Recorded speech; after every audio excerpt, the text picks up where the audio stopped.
This looks like a podcast with brothers who badly misinterpret what it means to dress up for a Christmas podcast. Well, look, man, I just I take it to another level. I guess you don't have a Christmas suit. Dude, you look like if Santa Claus only let the bad girl sit on his lap. Oh yeah, yeah. I feel like a mix between Santa and the devil. I don't, Yeah, like just how the devil would look if he was like dressed up. You look like if Ryan, this is how I picture Ryan Gosling dressing for like a Christmas party. Nice. Yeah. I was thinking Ryan Reynolds when you said that. I bet he dressed similar too. So have you seen the new Spirited movie with Ryan Reynolds and Will Ferrell? No. Okay, it's actually really good. Yeah. I think it's like on Apple Plus, right, or something. It is. Yeah, so it's like, I don't have that, so I will say it won't be as popular because of that, because of limited like people being able to not see it. Yeah. But I really did like the story. I will say I started to watch it and then like 2 minutes in I was like, this is a musical. Mm-hmm.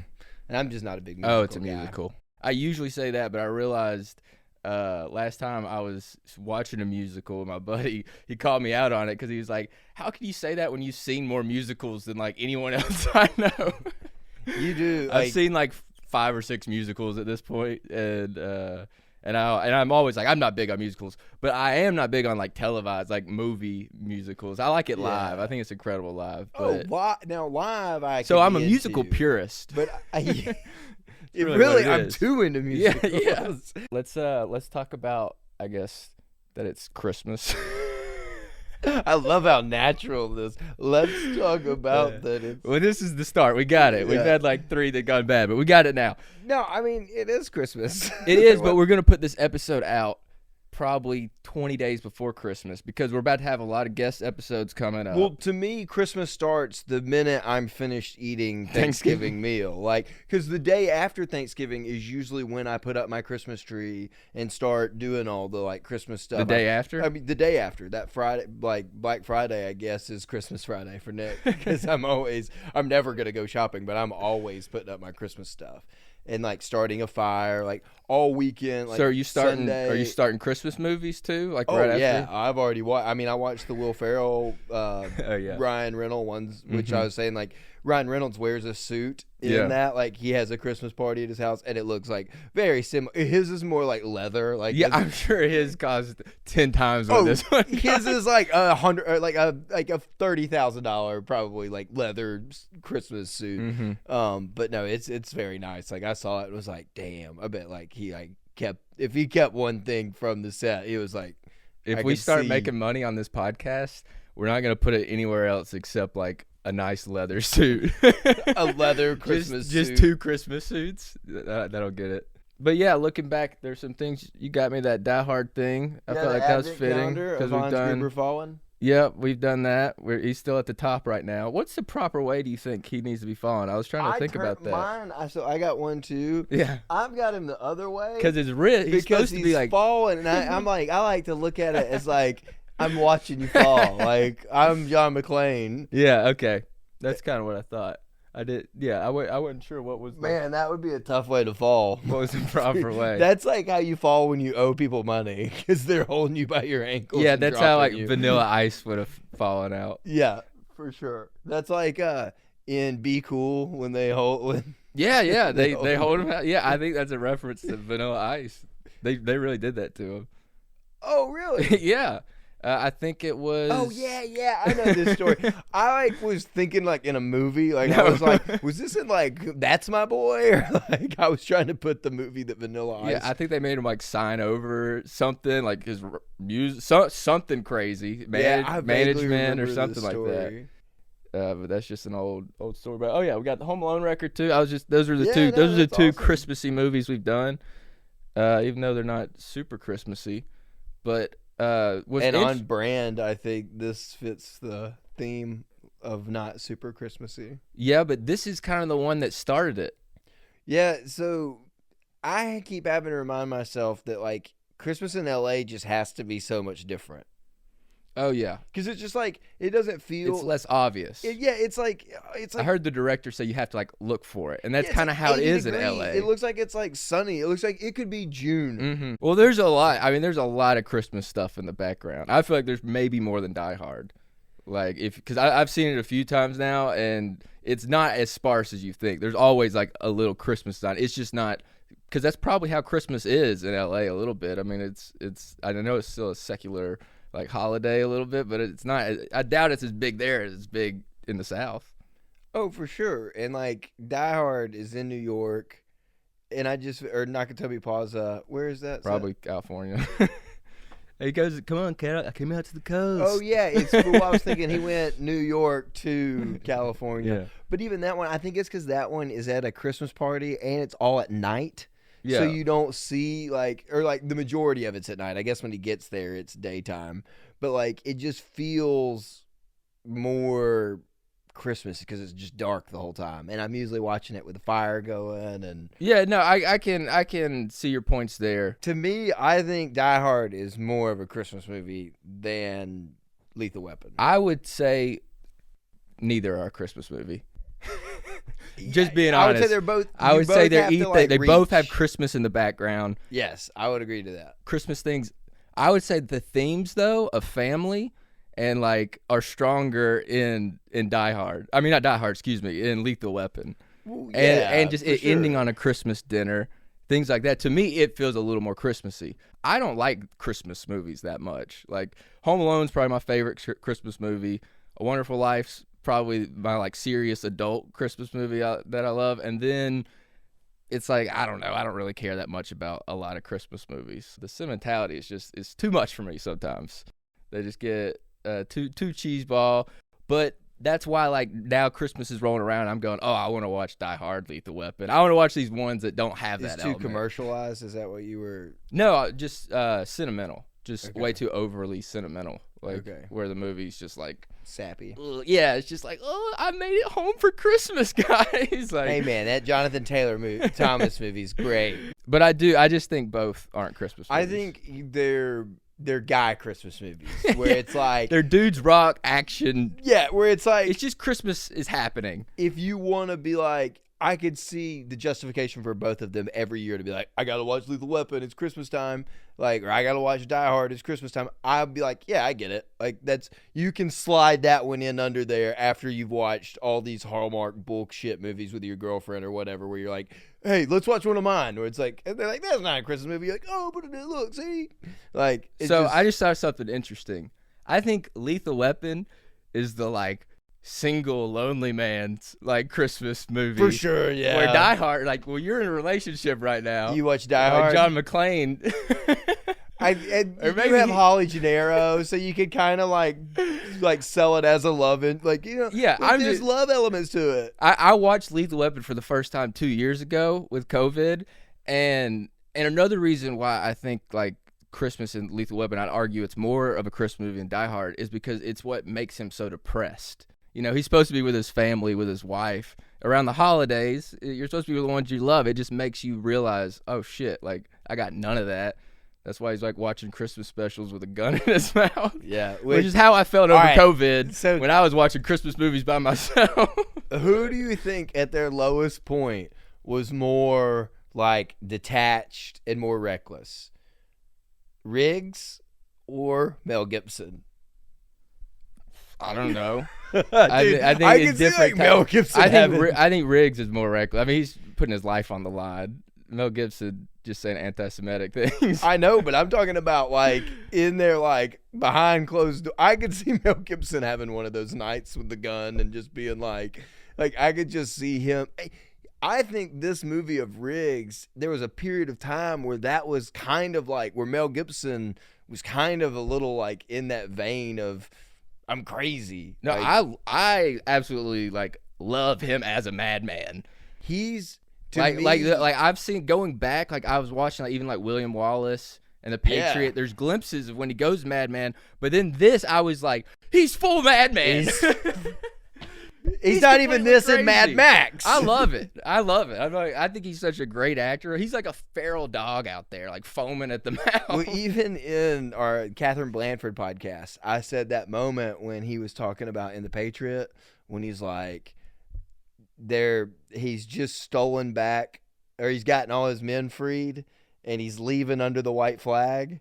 And the guy, like the general's like, "What's going on?" And they like get like nose to nose, and he's like, "I'll see you at the end of the war." Yeah, he's just like his eyes get real kind of crazy for just a split second, and he's like, "See you then," or whatever. I can't even remember what he says, but his eyes go crazy, and I even call reference to it. His eyes are just like that the whole movie in this movie, where he's just like, he's intense. I think he's great in this. They're piercing blue eyes too. They're just crazy. Yeah, I mean, he's in great shape too. Like his body language. That was funny to me. Wait, what? Where they just were like, put him underwater, take his shirt off for the torture scene. It felt so unnecessary. Like they would have never. It started to feel a little music video-y for a second there with the lighting and everything. It like felt like Flashdance. Like it was like they would have never reversed that role where they would have been like, all right, let's put Mel Gibson in the chair getting the shit beat out of him, and let's put Danny Glover with his shirt off under the water. Mel Gibson loves getting tortured too, or like showing it, like. Like all his movies, he either gets tortured or like Jesus is being crucified or your family's being taken away from you, apocalypto. Like seriously, it is crazy how like that's just something that happens. He's got a torture fetish. I think he does. We've got to talk about the saxophone in the background throughout the movie. Yeah. I will say, Always Sunny almost ruined this movie for me. I mean, for me, it kind of made me appreciate certain things more. Like the first time I watched it 2 years ago, I might have laughed at some of those things. And I know the soundtrack for me, like it's Eric Clapton. He's like the one playing guitar, and then I don't know who the saxophone is guy, but there are moments that I think it actually, I'll argue it makes the balance. It makes me enjoy the movie more, and maybe it's more watching it, but like because Riggs has so much suicidal, sad stuff, like this movie could have went. Like if there was no soundtrack, it could. Yeah, it is dark, but the soundtrack makes you think like, woo! Like I will laugh at something that I shouldn't. And there are some scenes where that it's not the intended effect, where it's like we're trying to make you feel serious or something, and that saxophone will come in, and it is like crack a up little every funny. time. But for me, it just makes me enjoy the movie more instead of getting down or being like, oh, sad. I'm just kind of like, oh, I don't know. I don't know. Sometimes it doesn't work, but sometimes I'm like, I'm glad this is like uplifting me. I have a theory that Gary Busey doesn't die. That he like at the end of the movie just like crawls off into the woods and becomes the guy at the end of Black Sheep living in the van. Oh yeah, no, similar characters. Like I do think Gary Busey's on a short list of people that can like rival Mel Gibson's craziness. They're like there were probably 4 more actors that they're like if it's not Gary Busey, we'll call these guys, and then like we don't know who we're gonna get. Like that could just actually be that crazy. I want to go back and stand up a little bit more to the soundtrack though. I just wanted to say that like I like the soundtrack because it makes me feel like I'm really transported to the 80s, to like a time where like, you know, cocaine wasn't bad for you. At least so we thought. You know, we didn't know about the danger of AIDS. It was just it was a nice little time. I love that those are the 2 things that you described the 80s as. Free saxophone everywhere. Free sax, bro. Yeah, free sex and live sax, baby. There's a lot of sex and sax. That's what the 80s was about. A little bit of blow. Big hair. And a lot of dancing, baby. We danced. We danced out our problems. Kids aren't dancing anymore. What is that? That's Charlie Day. Oh, Sunny. Love it. Yes. The kids aren't dancing anymore. We used to dance right before the high school reunion. Yeah, so at the very end. Love those guys. Listen up. Listen up. Yeah, that's such a funny. When that, in Always Sunny, when that cuts from Mac with his ripping his shirt and he's just ripped to Fat Mac, just, that's one of the funniest hard I knew cuts. It was coming and they nailed it. It was way better than I even thought. It's such a great hard cut. While we're talking Always Sunny, I will mention Always Sunny Christmas Special, one of my favorites. That is one I'd almost watch yearly. That's another one that's not too sentimental. God, I can't say the word. I'm an idiot. Sentimental. And it's, you know, just a crazy story that happens at Christmas.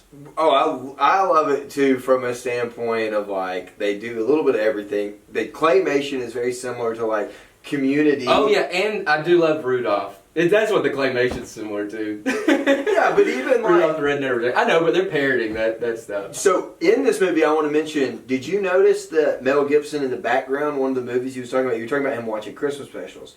he was watching the Bugs Bunny Ebenezer Scrooge story. Yeah. And I had that on VHS cassette tape and watched it all the time when I was very little growing up. I don't know if you It's probably where he learned a lot of his racism. Those Looney Tunes. Yeah, they were loony, man.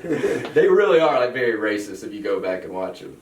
They're very old stereotypes. And I don't know if the Christmas Ebenezer Scrooge one is necessarily racist. No, you're racist for liking it. Okay. It up. Okay, sorry. But I did have that one and watched it a whole lot. But, I guess the ghost does have, they've got a ghost wears a white sheet and chains. I mean, Disney's anti-Semitic, dude. What? No, Disney's... The guy that... Disney's never done anything wrong. Anti-Semite, yeah. Disney's never done anything wrong. I'm just kidding, dude. Well, I'm just saying, a lot of cartoons, there's a lot of undertones. Oh, super pervy stuff, man. You look at like Pixar, all those. Well, that's just because they had the shift. They were like, we can't do racist stuff anymore. Now we gotta sneak some sex shit in here. We're gonna put a boner in Little Mermaid. Whatever. I'm gonna do this cocaine. Play that saxophone. This is the '80s, man. If I'm a character in this movie. I'm not a character in this movie. I was trying to think of one that I could be, but I don't really relate to any of them. I'm like one of the kids outside. It's like, hey man, don't tell the cop nothing. Like the ones that saw the explosion. That was so funny. Those kids, it looked honestly funny scene. When it first shows them standing on the car, it looked like it could have been an NWA rap album cover. Of all the kids, they're all dressed so differently. Oh yeah. He's got 3D glasses. Yeah, on. But it could have been it literally could Nas's. Nas album. recently had an album Guns for the Kids or something. I can't remember what it was, but it had 4 kids with guns. Yeah, looked like those type of kids. Case in point. So when I saw it, I was just like, oh wow, and then those kids ended up being... the light haired kid. I was like. Is that Seth? Could that be a Seth Curry? He looks like a Curry.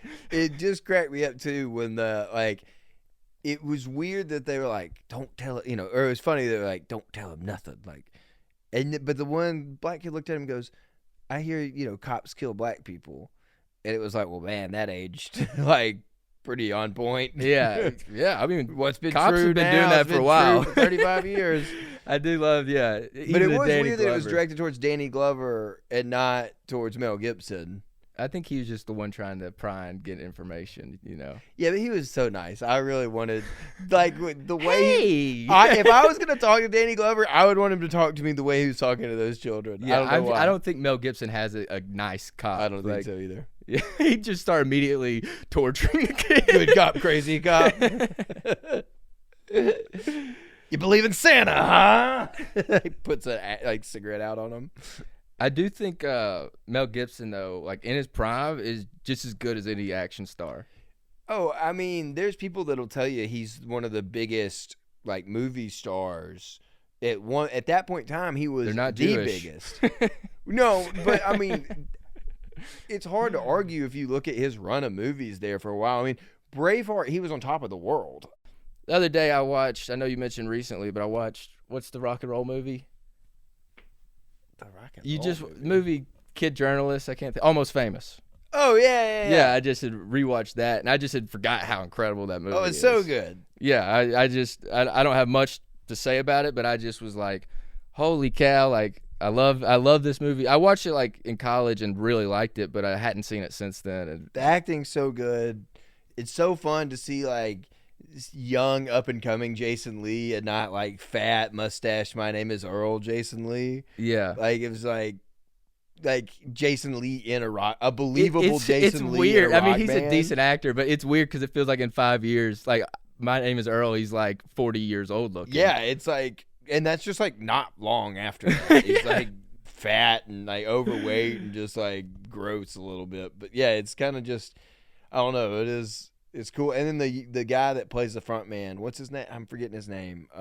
Damn, I mentioned it the other day, but I can't think great. of it right now. I love him. He's great. He's in a lot of Fish, stuff. And I'm forgetting his name. Oh yeah, he is in Big Fish.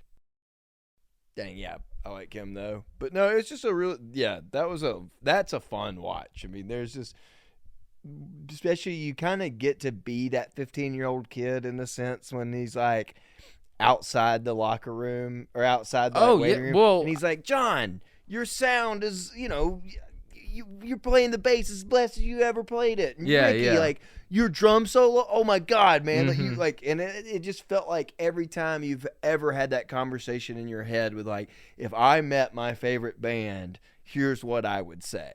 Well, I'll go one further and say I feel that way on this podcast where I'm going, oh, that's what I'm trying to do with our guests with gifts or different questions where I'm trying to wow them to where it's like, oh my God. So like when I saw that, I was like, got the chills and was like because, well, no, nowadays we can slide into comedians' DMs and stuff and ask if they want to come on the pod. But back then, that's what you pretty much have to do. I will say right off the bat, I was like, cocaine, titties, Merry Christmas. It's like, great pick, Reed.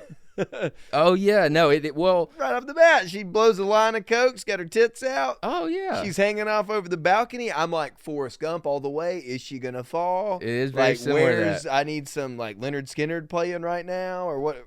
I definitely thought like Freebird a little bit. Yeah, like it's like. Can't not. Is she going to fall? And then it's like, oh, no, she's diving. Like, this is not a Jenny moment. And then she dies in a very nice guy's way. Where it's like the beginning of the movie is a naked girl in a car, not necessarily a car accident, but with a beautiful naked girl, in a porn, like a porn star. Yeah, a porn star with her tits on out, a crash car. On a crash car. Yeah, like, well, Shane Black is the guy that wrote both the movies, and it does. Nice Guys feels like he was just like, man, what Lethal Weapon cool. Like, I want to do that again, but not a buddy white black guy. Let's make them both white. Well, he's breaking new ground. Yeah. Out of the following, who's your favorite interracial cop duo? 48 Hours. Have you seen that one? Yeah, and I feel like this movie takes a lot from 48 Hours a little bit. It does, but it explores different things. Like 48 Hours is like all about race. Yeah. And kind of like society. Where this movie, it's like, oh, it can just be about two guys being friends and not talking about race all the time. Yeah. But I do think 48 Hours is like a little bit superior, but just because it's a little grittier. I just think I like Eddie Murphy more than like all those. But, also, Eddie Murphy is great. I mean, that's in the 80s too. Like, he was just phenomenal in that run. And that was during a time period when Nick Nolte was decent too. That's another person that's pretty crazy. But as Mel, well. I would still put, if I had to rank those four people. Let me put them out there. 48 Hours, Lethal Weapon, Rush Hour, Training Day, Die Hard with a Vengeance, which I don't think you've seen, but that's Samuel L. Jackson and Bruce Willis. I have seen it. Okay. Men in Black or Seven. Those are the 7 choices that you have. And I got to rank them? We don't have to rank them. That's pretty hard. But like, what ones are comedically, or top 3 are your Chris favorite? Tucker, Jackie Chan, undefeated comedically. Like, I don't think there's a funnier duo that you've listed that makes me laugh more. Now, I also haven't seen the sequel to Rush Hour, or not to Rush Hour, to Lethal Weapon. And I've heard that Lethal Weapon 2 is like one of the best sequels of all time. I've heard it's like, and it's way funnier. Okay, yeah, I've heard it is funnier, but I've heard that I think I have watched it, but I'm not sure. I might have watched it last year and just was like not as into it, but I'm gonna rewatch it because I've heard you need to watch those 2. The rest are kind of ridiculous. But they're gonna make Lethal 5. Mel Gibson's directing. Have you heard anything about this? I have not. Danny Glover's going to be in it too, but just as a small role because he's now like 75. Yeah, he's definitely too old. But Mel Gibson's 65. Yeah, no. He's too old to almost even just be in the movie. That line would be so fun. Like, I mean, they'll definitely do it. But that needs to be like him dying, like on the deathbed. Like, I'm too old for two. No, Murtaugh. It would definitely be one of those things where if he just turned him down, it's like, I gotta have my partner, and he's like, I'm really too old for this shit. Seriously, I'm past. All joking aside, he's in the retirement it's been home. 35 years. In a retirement home, and Mel Gibson's trying to like break him out. Like, come on, we got to get our revenge. It's just like, no, dude. Bingo is at 5. I like my schedule. I will say Danny Glover, I like him more as a bad guy than a good guy. What have you seen him in as a bad guy? He was in Shooter. He's the bad guy. Yeah, I hardly remember that movie. Fortunately. Yeah. Well, and then he's the bad guy at the beginning of his best movie, which is Angels in the Outfield, and he becomes a good guy. Yeah, I'm not gonna give you that one. Yeah, I don't agree there. I just think he's such a wholesome guy. Like, he plays a great character in Lonesome Dove. Like, he's like the heart and soul of that book. And there's so many earlier stuff that he does where he's just like a big wide-eyed smile. I don't know. He just seems like a wholesome guy to me. Do you think this movie is better or worse than Die Hard? Or do you like it more? I try to not say that type of stuff because I feel like it's preference, because All right, which one are you more than likely to rewatch? No, Lethal Weapon is more likely to become a staple where both of them I haven't really I watched them both like a few days ago, and it was just, it's good for when you're like 3 weeks away from Christmas. Yeah. They're good after Thanksgiving movies. But I like just stupid action movies. So I enjoy watching those on Christmas, and those aren't that dumb. Like, there's some good writing, some good lines. But I like Lethal Weapon more because, like, my jaw drops when I watch Lethal Weapon. Like, there are cheesy moments, which gets me too, and I'll laugh like, oh my god, this is so 80s. But the suicidal stuff is just so real to me, and how I think I just like Mel Gibson too. I think Mel Gibson, I like him more than Bruce Willis. I mean, I think Die Hard would be better with Mel Gibson.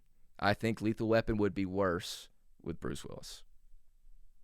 Yeah, I mean, I don't know that Die Hard's better with Mel Gibson. Maybe. Dude, I'm just telling you, one of those movies I want to see, and the other one I'm going, eh. Yeah, I definitely don't. I mean, yeah, I think I'm already immediately picturing Mel Gibson as like in the vents. Yes, it sounds awesome. And just him running. There was a scene. He's got a crazy run. He even runs crazy. Even when he's in the desert. He just runs like a psychopath. Are they fast forwarding this? He's always ran nuts, though. Earlier, it might have got cut, but we're having technical difficulties. Sorry, folks. But earlier we were talking about Always Sunny and Lethal Weapon, and you said it might have ruined this movie a little bit. There are scenes though, kind of like Austin Powers. I could agree with you on the first watch, but now I appreciate the humor where I can laugh at the cheesiness more. It's like an access point to oh, they're pointing out why it's so goofy, because there are scenes where they'll do it and I'll go, why do I recognize this? Why have I seen this exact same thing? Like, even when they shoot the guy at the pool, there's Riggs comes running around and he does this weird leg kick flare around the pool. And it's something that you would only know if you loved the movie or saw Always Sunny. And it was it was just so funny. It's why do I know that? Why is that so funny? And it's oh, Dennis has done that same thing. And even the clothes, their outfits. Oh, they're so. There are times I will laugh, but it just has made me appreciate the movie more. Even when his daughter's making eyes towards Mel Gibson, I'm look at old D over there. What's the better jumper scene, this movie or Dirty Harry? Man, that was the same thing. I was going, man, this is such a Dirty Harry thing. I think Dirty Harry has the long crane. It takes 3 minutes of him going up on a crane. And back then they're just you gotta get this shot.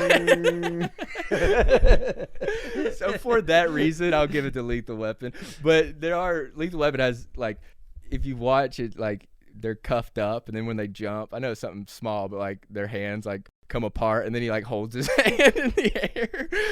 But that just kind of made me laugh. But I think Lethal Weapon maybe. I will say but I love it.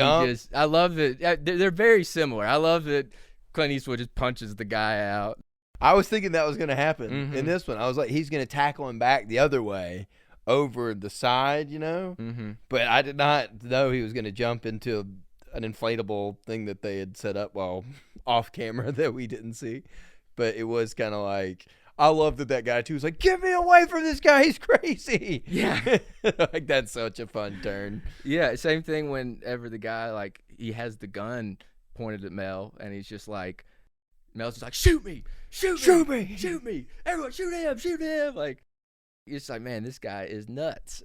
One of the guys selling the cocaine or the heroin with the Christmas trees is Anthony Kiedis' dad of the Red Hot Chili Peppers. No way. Yeah. That's sick. He was an actor for a little bit. I don't think he amounted to much, but if you rewatch it again too, it's almost obvious which one it is. Like a dark haired guy. It'd be like, oh, that one. Mm-hmm. I think I know which one he is just from like only watching that scene once. Like, oh, that dark haired dude on the right. Yeah, exactly. No, that's hilarious. I was surprised that there was a guy like in the Christmas trees with the shotgun. It was like, oh, I wasn't expecting. Mel wasn't. Yeah. And even talking about that scene though, when he does like a roll, same thing. It made me think of The Patriot, where it's just like he's such a good action, like just his body motions and movements. Like, I don't know, he's just such a physical actor. He really is. Except for when he runs. But even then, it's terrifying. Yeah, he runs in a way that scares me. Everything he does scares me. Mel Gibson's terrifying. He runs like, I am not Jewish, and he scares the living daylights out of me. Yeah, I feel like Jewish people should like make tales of like a Mel Gibson type figure, like a horror figure. Yeah. Like it's. There should be, there should be. What do they say in like John Wick? What is John Wick the tale? Oh, the Gabra, the Baba Yaga or Baba Yaga. Baba Yaga. Some shit like that. But the Mel Gibson. the Baba Mela. Yeah. Yeah. Every Christmas they tell horror stories of Mel Gibson coming and taking Hanukkah presents. And just besmirching the good Jewish name, with all these movies like Passion of the Christ. Hold on. I don't know if we really did. You answer? You said the funniest interracial cop duo. Yeah. I didn't really answer. Yeah, and I didn't even answer either. Yeah, the funniest is to me Jackie Chan and Chris Tucker. I have the most fun watching them. That movie's, but that's like you've watched that the most. Though. I watched it the most. Probably that was probably the first buddy cop that we like kind of grew up on. I would say Seven's last for sure. Interesting. I think that's a good one. Well, I mean, they're all good ones. Yeah, they're good ones. I might put Training Day last personally. I mentioned that one in there, but I would say probably Training Day last. Then probably then probably Seven. Well, I'll give you my top three but yeah, I mean, it's tough, but yeah, I don't think. Okay, yeah, dude, it's tough. I think I'll go though. Lethal Weapon, I think, is my favorite. I just think their chemistry. I think they're so great. I think you couldn't find two better people than them. And then number two, you're not gonna like this, but Men in Black. No, I mean, that was the time. That was probably there's something about K and J. Dude, Tommy Lee slapped. Tommy Lee being Tommy Lee. Old man Tommy Lee's great. Will Smith, young, plucky upstart, perfect because that's who he was. I loved that movie. Hold on, is anything happening there? What the? Take 12. We gotta be honest, guys. This has been a rough one. The card was full. The computer's been messing up. We've had about 12 restarts here. I'm so glad it's happening on this episode and not like one with a guest, though. Yeah, dude. But let's recreate our moment. We're talking interracial cop duos. I said my top three are. I really got to remember. Off. I am pissed. My top three are Lethal Weapon, Men in Black, and then Rush Hour. All right. What are your top three? You didn't even mention Blue Streak. Yeah, that's because they're not friends. They're not buddies. Yeah, but it's Martin Lawrence, dude. Nah. But yeah, so Men in Black. So it makes your top three. I mean, it would have had Will Smith not been such a bitch. But I thought you just said you could separate the art from the artist. But maybe it's just so recent that it's just like.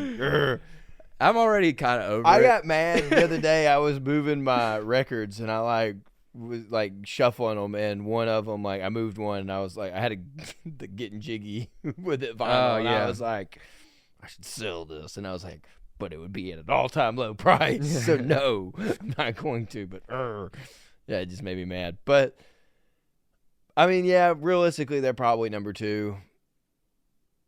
Rush Hour, Men in Black. I think, yeah, Rush Hour, Men in Black. From a standpoint, just Chris Tucker in Rush Hour makes me laugh so hard, and I just thoroughly enjoy. And Jackie Chan too. I love Chan. Well, what other Christmas movies? I love Claus. It's probably one of my favorite Christmas movies, I would venture to say. I mean, I'll watch it every year. I watch it when I was telling Mom this. I watched it during COVID on Christmas Eve when I was away from the family for the first time I watched ever. it then too. It came out then. And is that when it came out? I think it might have came out the year before maybe, but just COVID, it was like, okay. People are watching this. Yeah, I'm going to watch everything. I watch it on Christmas Eve when I would venture to say that my Christmas spirit, in Elf, was at its all-time low on if it was a meter. I would just be away from my family for the first time ever, and it really did and I mean, I was sick too, so I had COVID. It really did fill my meter back up. It was such a good, wholesome, corny, sappy, Christmas spirit movie that I was like, all right, it gave me the Christmas spirit. So I'm nostalgic for that movie now for a lot of reasons. Where it's all right, I really like and Norm Macdonald, man. Yeah, he's good in it. Yeah. I like the movie. It's definitely cheesy, but it's but it's still effective. It's a tearjerker. J.K. Simmons voices Santa Claus. Yeah, or voices Claus, which is to me one of the greatest. When he gives the ho ho ho, and he's laughing, probably one of the best ho ho ho's I've ever heard. I venture to say he might be the best Santa Claus that I've ever heard. I don't know seen, but I'd put it on up there. For me, I think. Well, I was just thinking about based off sound alone. Let me think of all the Santas and close my eyes real quick. Well, no, but he was good cast. I'll give you. I think he was well casted for an animated Santa. I'd put him over Tim Allen though in Santa Claus. I wouldn't. I like Santa Claus way more than Claus. I don't. I think that might just be childhood nostalgia talking, but I could never watch Claus again. I'd be okay. I'd be all right. I got it. I've seen it twice. They've just done a Santa Claus series. I started watching it. It was bad. Yeah, I don't care about that. I just love the first movie. I don't care about Santa Claus 2 or 3 or 4. No, it gets really bad. They have more Santa Clauses the than Die Hard or Lethal Weapon. That is true. Dad, when we finished watching the movie Claus, he was like, I know why Nick likes that so much. It made him help him believe in Santa again. Last thing I want to talk about the movie, I just love the ending fight scene. Just and I don't even know if it's quoted a lot, but just what do you say, Jack? Would you like a shot at the title when Mel Gibson's about to fight Gary Busey? Just that whole that scene's so ridiculous too. I was so frustrated by that. What do you find ridiculous about it? All the cops are just let them fight it out.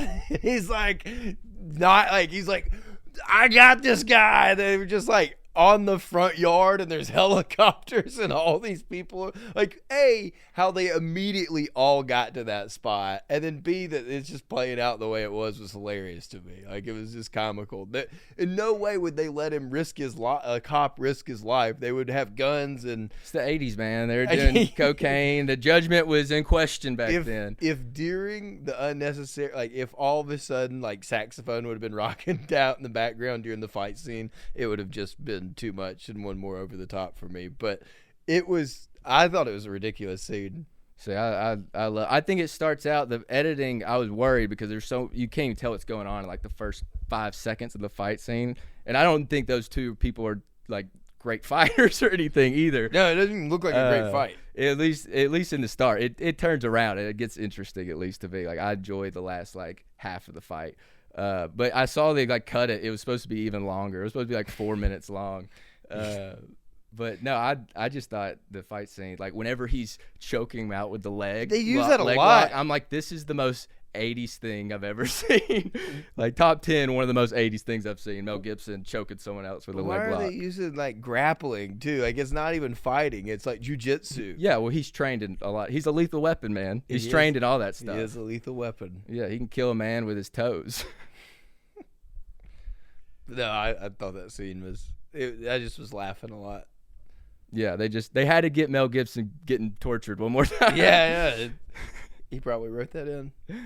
Yeah, whenever he's face down, getting water tortured. yeah, that would be embarrassing to die in a puddle. After all that, like, being like, I'm the lethal weapon. What a comeback by Gary Busey it would have been.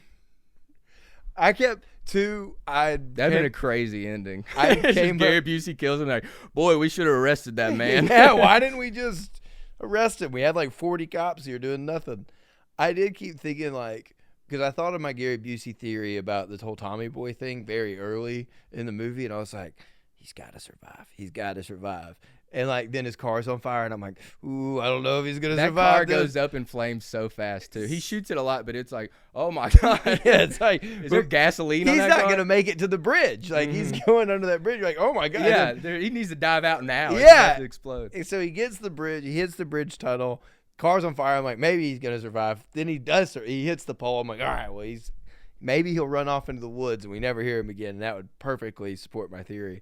And then even the fight scene, I'm like, he might even win this dang. He knew he wasn't going to win the fight, but he might not get shit. He might not get shot. He might go to jail. He might get arrested. Then he had to.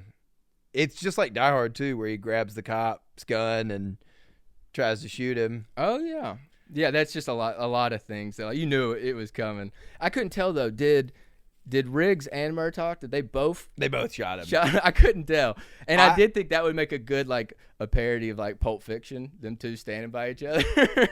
That's true. I did forget, though, for a second, and was like, oh, yeah, I've seen this. Murtaugh shoots him. And I was like, oh, no, I'm just thinking of Carl Winslow in Die Hard. That's, like, his storyline of... I didn't mention them because they're an awful buddy cop duo. Yeah, they're barely on the time, barely together, so they don't really count. They're not on the screen. They're not partners. Yeah, they're not on the screen at all, except for like 2 seconds. Yeah, they share some fun time, but yeah, that's all I got. What any other Christmas movies or anything you want to mention? Any movies looking forward to? Avatar's coming out. Any thoughts about Avatar? No thoughts? I have no thoughts on Avatar. I will watch it and love it and probably never talk about it. We don't even have to do a podcast on it. I'll watch it. Keep it in like a 10-minute little discussion. Yeah, I'll love it.